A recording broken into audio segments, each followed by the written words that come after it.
Hey, what's up guys? Welcome back to Anime King. Before this video starts, I want you guys to go ahead and check out Anime King 3. I'll be leaving the link down in the description for you guys to enjoy. What ifs are going to be posted over there guys very soon, so stay in tune and enjoy guys. All of your comments, I'm taking in all of them and I'm reviewing them, so don't worry. I'll be doing all of them in due time guys. Just give me some time and don't worry guys. But today I'm going to be giving you part 7 of What If Naruto was given a gift that will change everything. Remember to share to all of your friends in your social media platform. And also guys, go ahead and check out the brand new episode of What If Naruto and Sasuke Were Taken by Itachi. And enjoy that guys. And remember, if you're new and this is the first time you hear my voice, and you enjoy the videos on both Anime King and Anime King 2, go ahead and click that red subscribe button and become a part of the Anime King family. And thank you for all of your help and your support. Remember to comment down below and tell me if you're new, I'll be planning talking about to all of you. So yeah, without further ado, what is to begin this new episode? Start the intro.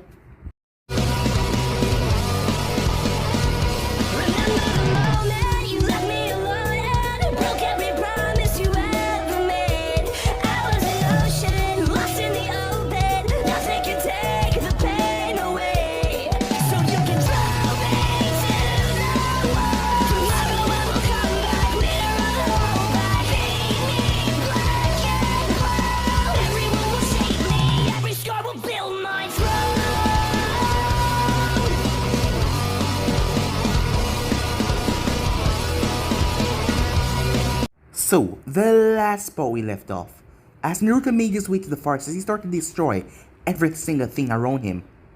It was then that he knew that she was there, as he was getting better and find out that she was nearby. As Nezumi started to attack him, yes, as she threw a blade towards him as he caught it, the both of them clashed violently in the forest as he got cuts and scratched all over. As they finally came to a stop, she told him that she was disappointed. As Naruto got furious at her, she did not understand what he was going through. She did not understand anything. How could she be furious with him? How could she be disappointed in him as he went crazy? But she just told him that she was disappointed once again.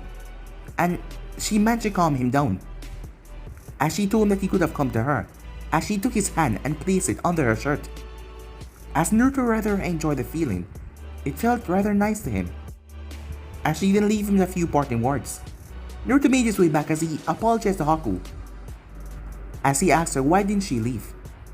She had much chance to leave, and especially when he was having his nightmares, she could have killed him anytime. She told him that the both of them are broken. Perhaps they can use the broken piece of the both of them and, well, create one full piece. As she lied on top of him that night. The next morning, Naruto told her that he was going to train her, as she need to know something else other than relying on her speed so much. If someone take that out of the equation, she would lose. So they began her brutal training session, and she realized she was getting faster, quicker, and able to think on her feet even faster than before. As someone then came in the clearing, as it was a girl from the Anvu. As Naruto remembered her from a long time ago when he had saved her, when she was out with their team, when he killed off those scary ninjas. As she wanted to face off against Haku, as Naruto allowed the spar, as the two of them clashed. Haku was already tired, so the girl was able to beat her down.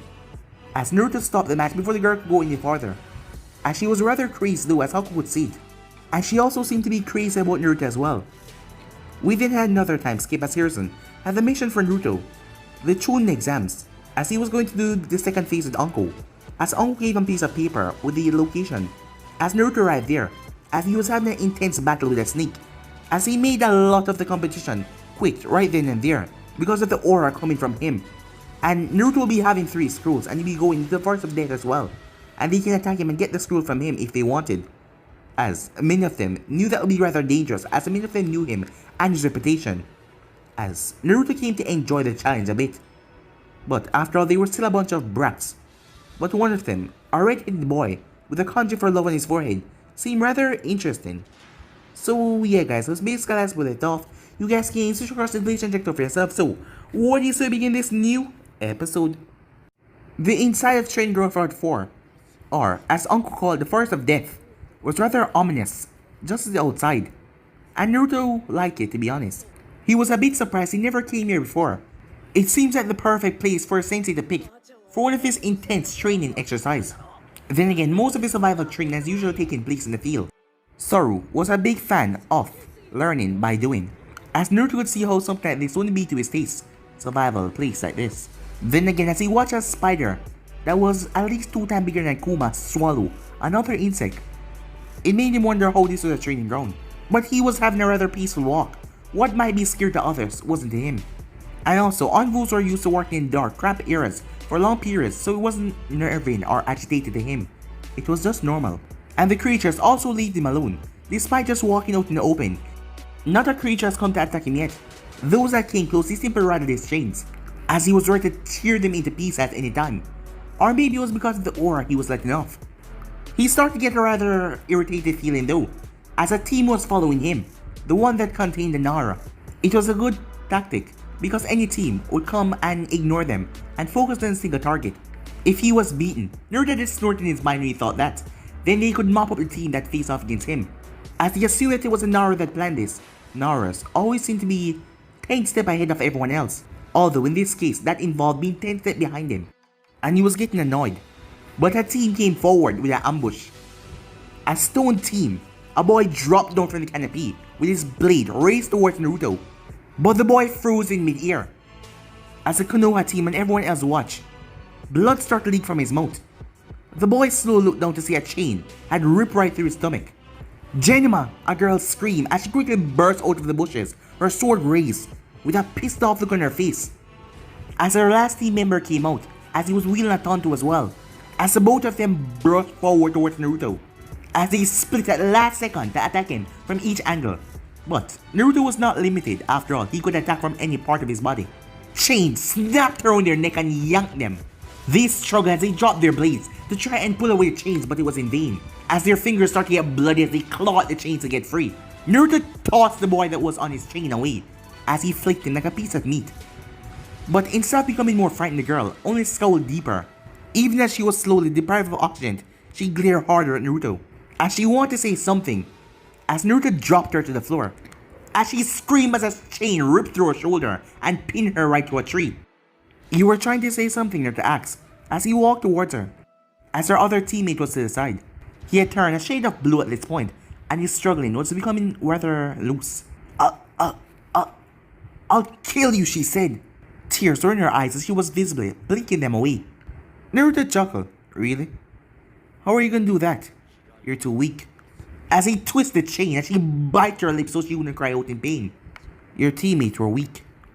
As the chain holding the other boy up jerked and snapped the boy's neck, as his body collapsed to the ground, the girl choked back another anguished cry as she focused all her hate on Naruto. "I'll kill you," she said. He yanked his chain from her shoulder as she cried out in pain once again. Chunins that attack Jonins don't last very long, especially with weak teammate like that. "I was doing you a favor," as she kept on repeating that line over and over again. Naruto simply started to walk away. He then snapped his head around towards a bush that the Konoha team was hiding in. "You may want to grab their scroll soon. I don't know who has it, but it's getting quite stained." He chuckled darkly. The whole mood had put him in a good, mood. He kinda hoped more teams attacked him. As he walked away, the Nara came out of the bushes. "There was no need to be so cruel. You're a Jonin. You could have settled that less violently." Naruto paused as he looked back over his shoulder. The Nara seemed rather angry. That was weird to see from their rather lazy clan. "So, stop me." As the Akimichi and the Yamanaka came out of the bushes as he tried to make the Nara back down, but he still stared at Naruto. "You're a monster." As Naruto simply laughed at the boy and just waved him off. "I am what people wanted me to be, nothing more." As he walked off in the trees, leaving the Konoha team sickened by the carnage around them. Despite Naruto's wishes, the way there was rather empty, yes. No other team really followed him, as he made it towards the tower, without any hostile attacks or anything, as he was told where to go. When he entered the room, the Jonins were in there, as all of them were staring at him, some of them with disdain, curiosity, and others disappointment, as he scowled at them all and simply moved towards Anko, as she was in the corner watching live feed. As she got popcorn as she was eating it, as he watched in a fight between the Rain Jennings and the Sand team. As Naruto watched one of the monitors that was paused with him, with the 3 Jennings held in his chains. "That was pretty brutal," Anko said, as a popcorn spilled as she was talking, right between her breasts. It didn't really seem accidental. They signed the waiver, said Naruto. As he looked rather bored now, his excitement had been worn off. Aren't you supposed to be positioned outside of training ground to ask? As Uncle put her popcorn away. But the fighting, she said. As Naruto raised the eyebrow.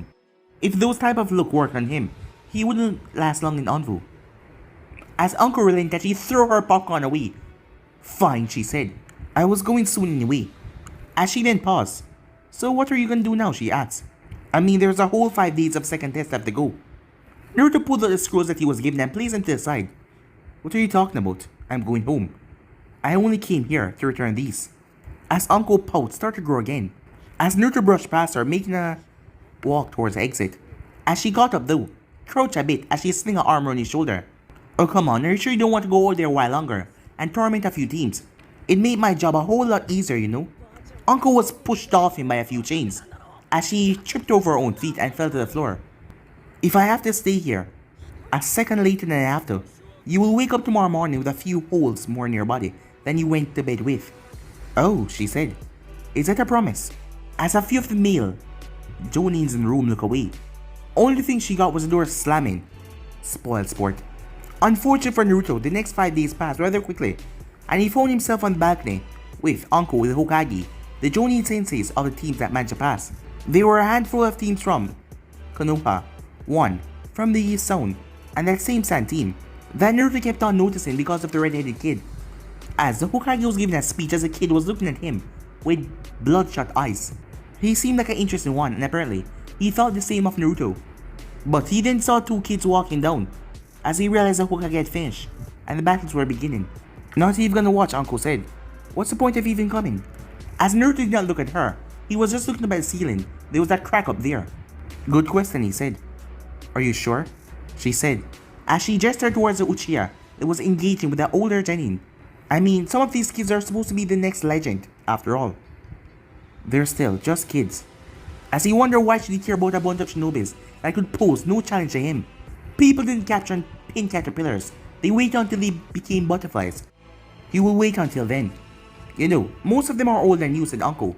As she watched as the Uchiha knocked out the older teen. As Naruto simply snorted, earning him some looks from the other Jonins. But he really did not care. Maybe on the outside, he said, as a chain slowly came from his wrist and started to spin right in front of him. As Uncle knew that he must have grown up faster than most after being put in Anvu especially. Even in her darkest moments after being placed the curse mark and being abandoned by Orochimaru, she never thought about joining the group.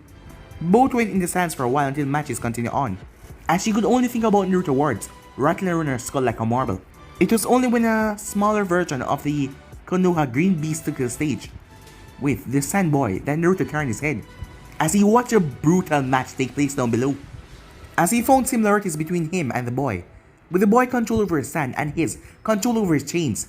From what he could see, it could move at almost Jonin level speeds, but apparently so too could the guy clone. By the end of the match, Naruto saw that he hadn't blinked once. Maybe not all of them were so worthless after all. Thoughts of fighting the redhead worked to his mind, as a grin came on his face. Then, the board matches started once again, and Naruto found no one else that piqued his interest. On his way though, when everything was said and done, he still wanted to fight the redhead. He needed a mission to clear his mind, or perhaps some training. Perhaps he will find Haku. But there was still a smirk on his face. Sabuku Nagara, huh? He thought to himself. Time skip. Ah, Naruto. A little later than usual today, said the Hokage, as Naruto came into the office. As his spike gear was a bit more messy and Chunin could see the sweat on his chin. Thought about fighting a redhead was excited, and he went a bit energetic into his training session. As he lost track of time, Haku didn't seem to appreciate it one bit. I've come for a mission, he said blandly. Haku was just a warm-up after all. Well, I assumed that much, said Sarutobi. But I'm afraid I'll have to disappoint you again, Naruto. Jonins are suspended from missions during the month break between the second and the final task of the exam. Hiruzen quickly raised his hand to silence Naruto. He knew him well enough to know his outburst. This is not just you, Naruto. This is a dangerous period for Konoha, as we let all kind of people into our village. It is not just dignitary, nobles, and the people looking for a good show that we let inside. Many foreign powers do look to take advantage of the confusion of Chunin exams, and the stress the entire event will place on our shoulders. That is why we need our best close to home. Look for anything suspicious or underhanded from any of our guesses. In the meantime, the envoy will be picked up the slack. They're more than enough for this, and they're used to it as well. As Naruto eyebrow narrowed at that, he didn't remember that while he was in envoy. Then again, the kind of mission that his squad would receive, both in number and danger, would make other operatives, well, nervous. They were already doing work 24/7, so they wouldn't notice a raise. Understood, said Naruto as he grumbled, as he knew that arguing with the man would be, well, a waste of time. I'm glad we're on the same page. Try to think of it as some time to relax, and sharpen your skills. As Hiruzen resumed his work as more shinobis started to come into the room for their missions. Who knows, you may even find the break enlightening, said Hiruzen, as Naruto made his way to leave. As he did not notice, or if he did, notice a frog watching him from the window. He paid no mind. One broken training ground later, and a quarter of his chakra reserves, Naruto was feeling much better. The envoys did not exactly appreciate him destroying their private training ground, but they weren't entirely of the mind to stop him either. If they did, he might use the more accessible areas, and Chunins or Genins might run into him when he's in his mood. But Naruto liked it because he ran across the hot springs, especially the training ground that he was at now, and he could relax after his training. It was just only a quarter of his chakra reserves though, so he wasn't really tired anyway. But he appreciated the hot water. But his ears was twitching as a sound was coming out from something, as he tried to ignore it as he made his way to the water. But he lost it as a chain lashed out towards the sound. A terrified orange toad quickly hopped away out of the bushes as it ran as fast as it could. He rolled his eyes at the little creature as he settled back down the water, rolling his eyes forgetting he worked up about something so small. Just a frog. It's a toad. Before the voice could finish behind him, chains exploded out of Naruto, blowing the water up in the air. In moments, he was across the field as he placed on his trousers. Envoys were not supposed to be caught slacking. Whoa kid, calm your damn jets, the man said. Somehow, not even a single drop of water landed on him. That told Naruto that this man was a shinobi. And from the reaction time though, he was a damn good one, as he took in an appearance, as he knew who he was. What do you want, Jiraiya? As his chains reached around to collect his equipment. As Jiraiya looked at the chains, they almost looked sad. But he quickly snapped it away as he looked towards Naruto. You know who I am. It was a statement, not a question, so Naruto did not answer. All Anfu shinobis have to be, well, brief on their higher level shinobis in the village. What do you want, Naruto asked, as he was mostly clothed at this point. Well, I thought I'd come by and see how you were doing, said Jiraiya. Of all the answers Naruto was expecting, he was not expecting that. The old man told me that you would probably come and destroy a training ground after being denied missions again. As he looked around the hot spring, damn if he was right, you must be packing some serious firepower in that little body of yours. As Naruto felt no ill intention from him at all. I'm a Jonin, it's expected. A Jonin, huh? The man was across the field in a burst of speed that would have made many envoys feel inadequate. As Jiraiya couldn't get too close though, as chains exploded from Naruto once again, just curling around his body, before they start to retract back. Well, you have the reflex of one, I can say that much. As he was surprised by the quick reaction time. He didn't show it though, as he roughened Naruto's hair. But a half-pipe like you, a Jonin, he quickly pulled his hand back, unless it be skewered through. How do you even reach your opponent's face? As he looked at the chains, he never remembered pushing the chains, looking so vicious. I can handle myself just fine, said Naruto with a growl, as he hated people ruffling his hair as Saru always did. Sure you can, kid, said Jiraiya. I bet you couldn't even land one solid punch on... Jiraiya quickly ducked a fist that nearly slammed into his face, as he tilted his head to see Naruto being lifted off the ground by his chains. Jiraiya jumped back, as he waited for Naruto to come at him. Let's see what you got, kid.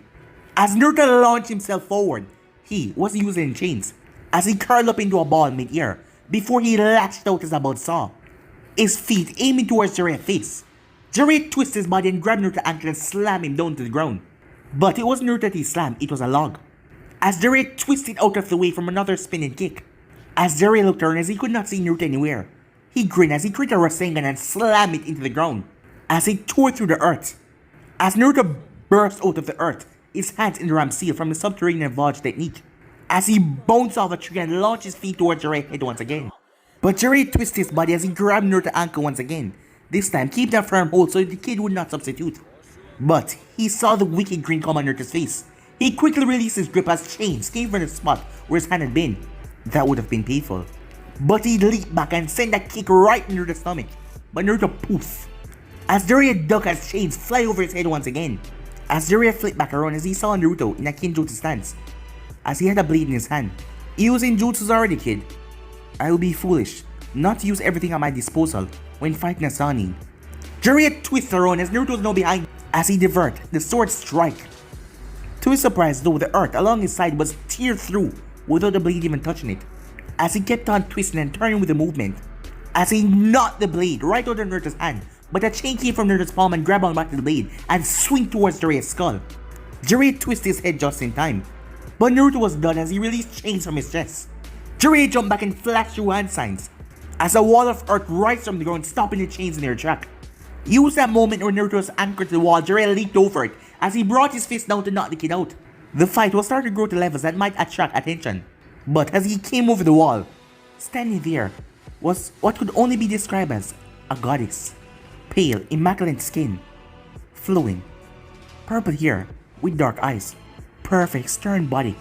As Jiraiya was drooling in mid-air, this woman, she was completely naked. As he stumbled a few steps when he landed, his eyes roaming over her body. But then her face twisted into a scowl. Pervert. As Naruto sounded exactly like Nezumi, as he was in his transformation, as he hated to use her in this manner. But Jiraiya had a weakness, and it would be best if he used it. As his fist that was wrapped up with chains slammed into the side of Jiraiya's head, as Jiraiya was sent sailing across and smashed into the trees that somehow avoid the previous destruction. But Naruto felt unsatisfied with the fight, as he knew if he hadn't played on the man's weakness, or if Jiraiya had went completely serious, he would be beaten into the ground. As he started to walk away, but Jiraiya came over to him, rubbing his jaw. Damn, that's a mean right hook, kid, but a dirty trick, he mumbled, as he checked to see if any of his teeth had been knocked loose. Well, he had taken worse from his teammate though. I saw weakness and I exploited it, said Naruto, as he kept on walking. But Jiraiya appeared in front of him, forcing him to stop. That is very envious of you. Naruto was sure that was a compliment or not. He would take it whenever people say that, but the way Jiraiya's face looked, it didn't look like one. How did you even know about that? I didn't think I'd become that kind of pervert that even kids like you would know, said Jiraiya. It is in your Anbu dossier about exploitable weakness, said Naruto. All Konoha shinobi had an Anbu dossier with their skills and weakness in it. If they turn rogue, it was to help a hunter and then bring them down. As he neglected to tell Jiraiya though that being a pervert was the only weakness. After seeing what the man can do, Naruto understand why though. It was almost terrifying. Is it now, said Jiraiya, as he broke out laughing. Well, said Jiraiya, this is a deal. How about some training then, kid? As Naruto raised his eyebrow. Well, you landed a solid punch on me, and I figure, why not give you some training? To, well, pay you back for hitting me. As Naruto was a bit intrigued by the offer, until Jiraiya smirked. Yep, just call me sensei. I have a sensei, I don't need another, said Naruto, as he turned away. But Jiraiya was once again in front of him. I don't think you understand what you're turning down here, kid. Training from me, it's not something to scoff at. Do you even know what I can do? Jiraiya of the Sannin, said Naruto, student of the 3rd Hokage, sensei of the 4th, powerhouse in ninjutsu, specialized in earth and fire nature, Hokage candidate on 2 separate occasions, sage and known pervert, said Naruto. No, kid, I am a super pervert. As the man looked rather serious saying that. So knowing all of that, you will still turn on my training. I had built a strong little brat like you up into one of the most fastest and feared men alive. I know. He was my father after all, said Naruto. As Jiraiya's eyebrow nearly vanished into his hairline at that. You knew? I have a sensei, said Naruto. I don't need another, as he started to walk away once again. As Jiraiya quickly stopped in front of Naruto. Yes, you're a sensei, he said. They obviously haven't been all that great, already I can see that you have major weakness in ninjutsu. As Naruto snarled a bit, but he didn't say anything though, because it was technically true. He wasn't well versed in ninjutsu. From his chakra chains, chakra clothes and the other, standard for Anfu. It wasn't his fault that his sensei used their bodies over jutsu in fight. I still managed to land a hit on you, said Naruto. As he smirked, before Jiraiya could say anything though, he vanished in a flicker of chains. Naruto finally stopped moving a few training ground away, as he sat down in a training branch. As he wondered his options, he decided to go and get some food. It was almost lunchtime after all. As he wondered what Haku was doing right about now. Time skip. Uncle snickered to herself as she picked the lock on Naruto's window. The blonde had finally let his guard down as she was going to take full advantage of it. The snake that she slipped into his apartment yesterday had informed her that a single individual was sleeping in his bed. They couldn't confirm that it was him because of the protection on his door, but their sensing with their tongue confirmed the body heat. After all, who else would be sleeping alone in his bed? As she made her way over to the kitchen, carefully shucking her clothes as she went. Slipping on the apron, she started to warm up the food that Naruto had lying around as she quietly prepared it. This will be her prank on the blonde, and this time, she will get him to give her a proper reaction. She wanted to see some red in those whisker cheeks of his. He was too uptight for his own good after all. For a moment she paused as she remembered being the same way, hating the world, hating everything, as she was pushing everything and everyone away. But she had healed in time thanks to Hokage and thanks to friends. Now she saw another tortured soul going through the same thing, and she had to do what she can to pull him out of that world, starting with a bright red blush. She heard the door to his room creak open as he placed the food on a plate as she held it open. "Your lunch, Naruto-sama," she said. "What are you cooking, Naruto-san?" Both voices said at the same time. As Haku blinked and was rubbing her eyes, as both girls stand there, wondering what the hell was going on. Hi, Uncle said awkwardly. "Lunch?" As she looked at the plate in her hand. As Haku looked at Uncle, that was standing in the middle of Naruto's kitchen, wearing nothing but an apron, as her head just nodded. "Okay," said Haku. She seemed like, well, she could understand. Craze seemed to follow Naruto everywhere. As she sat at the table, the food was rather well cooked. Having nothing to eat herself, Uncle sat there. "So, you were sleeping in Naruto's room?" Haku just nodded. She always took naps after his brutal training session, and today he was quite ferocious. She didn't answer though, as she just went through the baking, as the two lapsed into silence again. Until Haku looked up, realized that Uncle was really completely naked under that apron. "Aren't you cold?" As Uncle shrugged, but there were goosebumps in her arm. It was autumn after all, and she didn't close the window after sinking in, as a large gust blew into the room and lifted Uncle's apron. As Haku just sat there, Uncle seemed rather undeterred by her modesty. The rest of the meal continued in silence. As Haku was looking down to her chest, she felt rather self-conscious, and she wasn't even the naked one. Time skip. Jiraiya moved through the streets with a troubled expression on his face. Well, no one saw it. All anyone would see if they looked at him was a little boy carrying a box of fruit. After all, Snaddy wasn't the only one that can hide her true appearance. It was better for him not to be seen when he was in Konoha. He had a reputation, it was good for him to slip in, unnoticed. He didn't enjoy all the drama that ensued if he did not. But his mind was currently on a certain blonde youth. Naruto was not at all what he was expecting, that was for sure. He had read the reports, of course, from the captain. He had read through the boy's rebelliousness and anger in the early months, and his skills, as he reminded him of Kushina and her fiery temper. But Naruto was no Kushina, not one bit. Kushina was brash, loud, and oftentimes inappropriate, let her emotions run her mouth and her fists. But she had an unquenchable thirst for training and growing stronger. It was branded into her by the loss of her home and her family. He rarely saw such fire in one person, and it might have gone unnoticed if it wasn't for Minato. As Jiraiya stopped where he was and sighed. Naruto was a spitting image of his father, down to the unruly hair that spiked up, and those piercing blue eyes, and serious expression. But just like his mother, there was little of Jiraiya's student in the Jinchuriki. Minato was calculated, but only so he can be efficient as possible. He would never brute force a situation if he can avoid it. And he was never the first to strike, but he was always the last.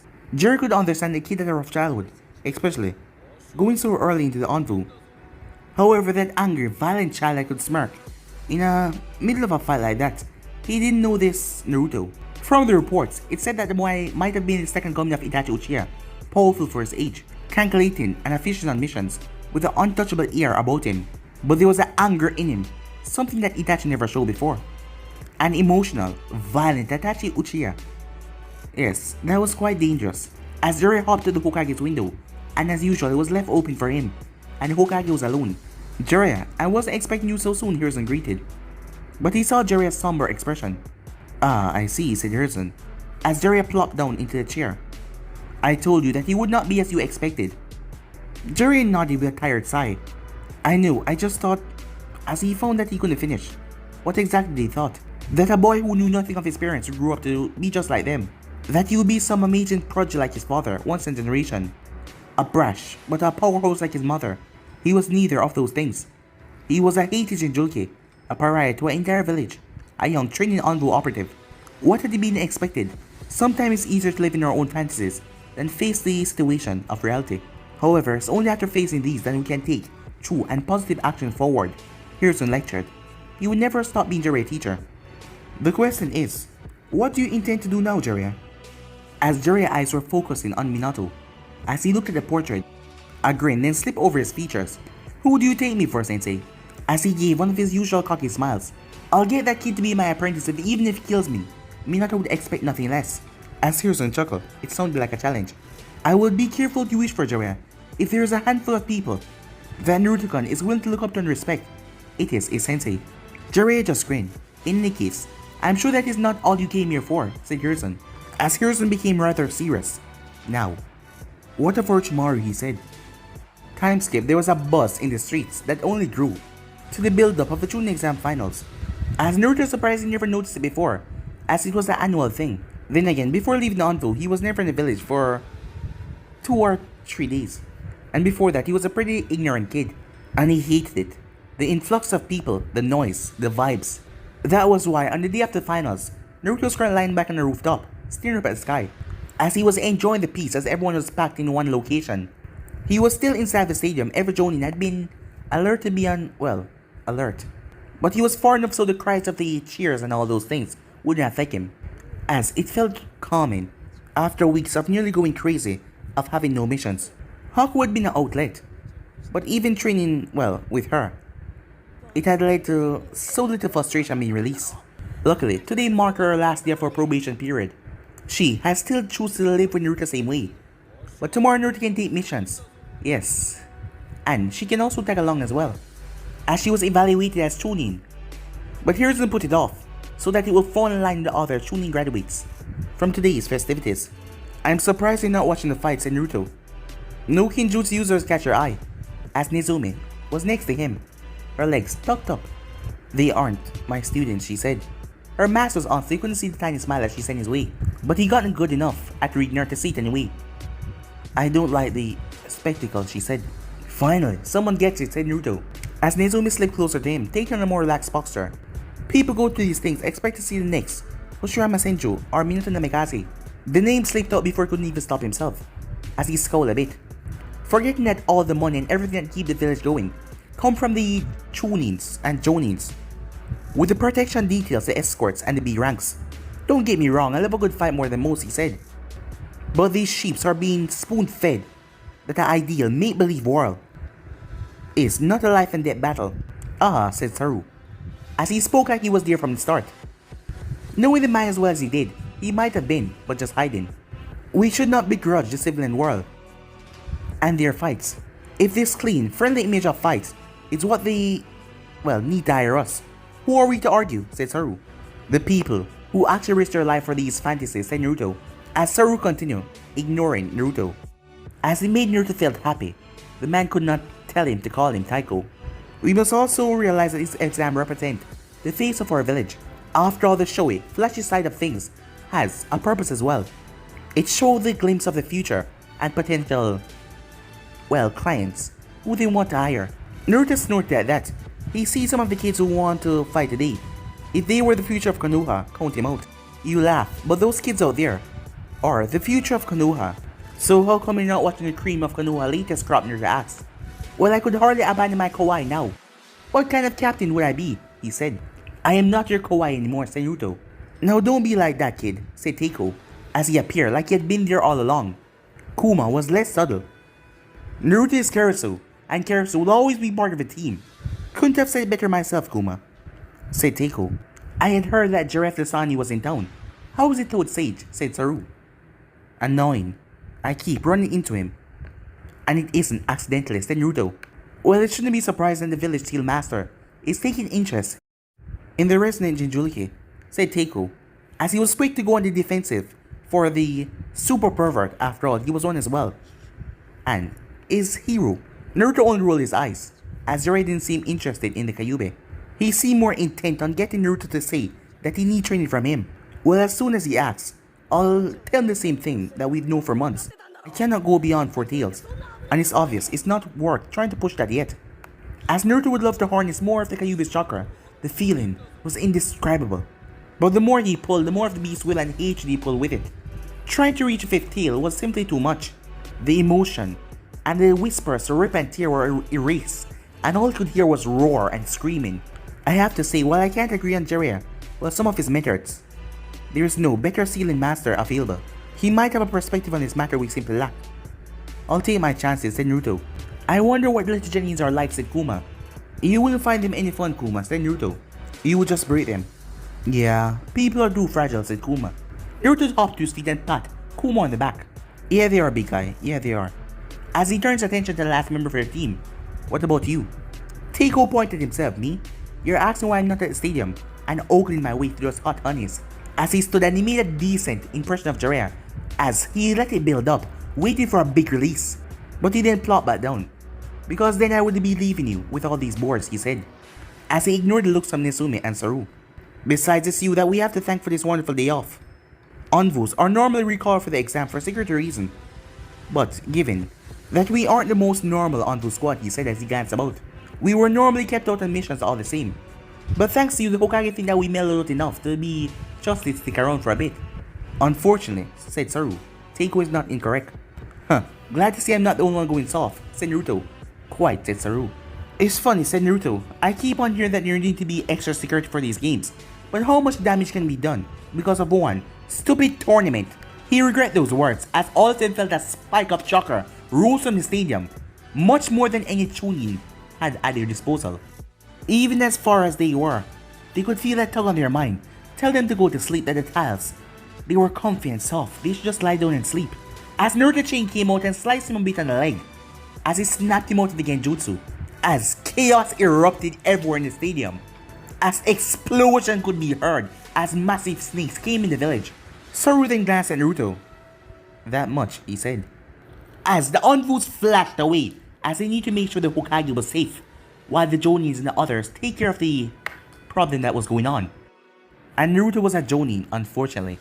Well, at least he could have some fun, turning alive things into dead things. As he laughed darkly, he didn't know why the sand was involved, but he was going to attack them all the same. As they saw him as a stupid kid, which they were going to easily take out, as more of them came to attack him, and he loved it. As chains erupted, screams of scare and fright started to be heard, and laughter, demonic laughter, it sounds like rather dreadful, coming from Naruto as he ripped and tore. But it was then that something went off in the stadium, something rose up high, and high, and high, and high. A bloodthirsty grin came to Naruto's face when he saw the massive Biju came inside the stadium. As the Hokage had told Naruto that Gaara was not to be touched, he was the son of the Kazekage and the Jinchuriki as well. And all of that excitement was bubbled down inside his stomach for the entire time. Kage's family were deeply off limit. But when your village was being attacked by them, all of that was off, because the sand was now their enemy. As he launched himself in a hot breeze, using his chains to clash and fling himself as far as possible. As he landed in the arena, boom! Blood was everywhere. They seemed like Ichibai had already squashed some of them. These guys were rather stupid. Releasing their Jinchuriki inside here, the enormous stone walls that were forged with seals to keep any jutsu from being blasted out. It was like a makeshift prison for the Ichibai. As the Ichibai stomach started to bulge out, as he slammed his hand into his stomach and released a massive bullet of air that smashed into the wall. It cratered the wall, but did not break through. As Naruto saw a purple flicker over to the side, it was supposed to be a barrier, but two of the points were missing. As the corners were being strained, seemed like someone was taking up the slack. There was also a Kuma-shaped hole in one of the shifting purple walls that couldn't maintain. It seems like someone was missing. As the Ichibai roared, I want out! I want freedom! Let me out! Let me out! As Naruto scaled the back of his body with his chains. As Naruto flicked and landed right over the Ichibai eye, using a chain to lash onto his head. Hi, said Naruto. The thing screamed as Naruto was blown back by his chain, lashed on tight. Bug. Crush the bug. The thing tried to punch Naruto, but Naruto dropped down to his stomach as the thing punched itself in the eye. Golden chains exploded from Naruto's body. They sliced and slashed and tore at Shikaku. Naruto wasn't sure how her body made from sand could feel pain, but the Ichibai was screaming in pain. Stop it! As Ichibai hand came down, the thing was too large for Naruto to block or go anywhere, as he formed a bubble of chain around him. As the chakra of the thing, the sand, seemed to twitch when it made contact with its chain, like it was something hot. Like its chains were on fire, and the sand was burned against it. But the thing then grabbed him and smashed him into the ground, as it slammed his other hand down on Naruto's ball of chains. As Naruto felt the chains start to wave around the force, the thing was like a petulant child trying to squash a balloon, and it was not working. As Naruto lashed out with his chains and it ripped right through the Ichibai's eyes, the thing screamed once again. "I'll destroy you," he said. As the thing sounded bloodthirsty and crazy right now, as it wanted a damaged eye peered around the stadium. It could not spot his prey though as he turned and twisted around, as Naruto was right above his scar eye. As, when he stopped, Naruto cleared his throat. "You're pretty terrible at this. You know that, right?" The beast slammed his fist right into his face again as Naruto flipped up and landed right on the thing's head, as he jumped and dodged a spear of sands, and used his chain to slice them away. "You're not used to being hurt. Not used to little bugs being fighting back." As Naruto decided to call upon the Kyuubi's engine, the chains became wild and their edges became sharper. As Naruto pushed himself in the air and the chains turned into a spear as he drove it down on the Ichibai. The thing cried out in pain as Naruto shoot off as he went towards the thing that he saw on the thing's forehead. As a few sand spears tried to block him, but he sliced them in half. "Gaara?"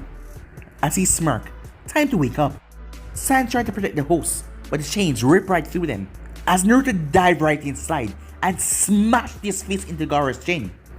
As Gaara's eyes snapped open and sand started to break apart. Gaara landed roughly on his side as Naruto landed with his chain softly. The murderous teen was gone. It looked like a child right now. His eyes looked terrified. His arm bent in a rather odd angle. "What is it, mother? What is this? This pain. It hurts." As he saw something coming as he saw Naruto. He started to move back, but his arm fell from underneath him as he collapsed to one side. Naruto was disappointed. He thought he'd find someone like him, but up close Gaara was kind of pathetic. He was pale for someone who lived in the desert. Rather skinny too. He looked malnourished. Was this what he would have been like if the Andus never took him? Relying on his chains to point of failure and nothing else. A walking maelstrom of death, so weak that his arm would break from a simple two-story drop, as it made him rather angry. "Is that all you are?" Gaara, as two Genins started to run towards them, as Naruto remembers seeing them in the exams. A chain slammed the both of them in the stomach, not to the tip but to the flat, knocking them away. "Please, don't hurt him," the girl cried out, as the chain had wrapped around her waist. As Naruto looked at her, this was Gaara's sister, as he remembered they were in a group. So this was the Kazekage's daughter. But the sand was their enemy now. The chain lifted her up and slammed her head into the ground, knocking her out cold. As the other boy called out for his sister, but he could not budge from the chains. "You're weak," said Naruto as he went towards Gaara, as Gaara's back was pressed up against the wall. "I'm not weak," said Gaara, as he lifted a hand as sand started to form on Naruto's feet. I refused to disappear. Chain came from Naruto's feet and slapped the sand with such force, the thing exploded. "I watch you sometimes, threatening, killing, hurting. You think you're strong?" As one of those chains tear right into Gaara's shoulder and pin him to the wall. As Gaara screamed out in pain and agony, every time it moved into his flesh, it just burned him even more. "But you're weak, fragile. You never hurt, you never fail, you never lost. You don't understand what it is to grow. You have no drive to improve, no will to grow. You're just scrabbling." As Naruto looked at the quivering kid in front of him, he no longer felt anger. He felt nothing, less than nothing. As a thought came to him to kill Gaara, it wasn't because he felt like he, wanted to. It was just another threat being eliminated. The chain shot forward, aimed towards Gaara's heart. "That's enough, Naruto." Kakashi was there as he clutched the chain as it digged into his palm, as he winks in pain. He never remembered pushing a chain being so sharp. It's over. The invasion forces are retreating, and Konoha does not kill surrounding enemies. As Naruto turned as he saw a few other civilians were there. As the message was clear, Konoha did not kill its surrounding enemies, or people watch us do it. He retracted his chain with too much force, widening the cut that was already there in Kakashi's palm. Surrendering? Like hell, he said. Before Kakashi could stop him, Naruto sprinted up the wall as he saw the retreating force of the sand and the sound. As they were tired from fighting, many of them were running. He didn't have to be tired if he didn't want to be, and such an insult to his village will not stand. As Naruto's teeth became fangs, as his hands became claws, he will kill every single one of them. As he shoot himself from the wall in a burst. The shinobis were running as they felt something dreadful way down on their heart as they turned. Only thing they saw was chain whipping through the air as they weren't fast enough. As he descended upon the group, he landed a feral expression on his face as he snarled at all of them, as a bloodthirsty grin split his face as he dived right in the crowd. But guys, be in subscribe right here. If you want the next part of this or not do, like, subscribe, comment down below and turn on the notifications they posted. Remember to share this to all of your friends and social media platform. But I'm out for now, see you guys soon, peace.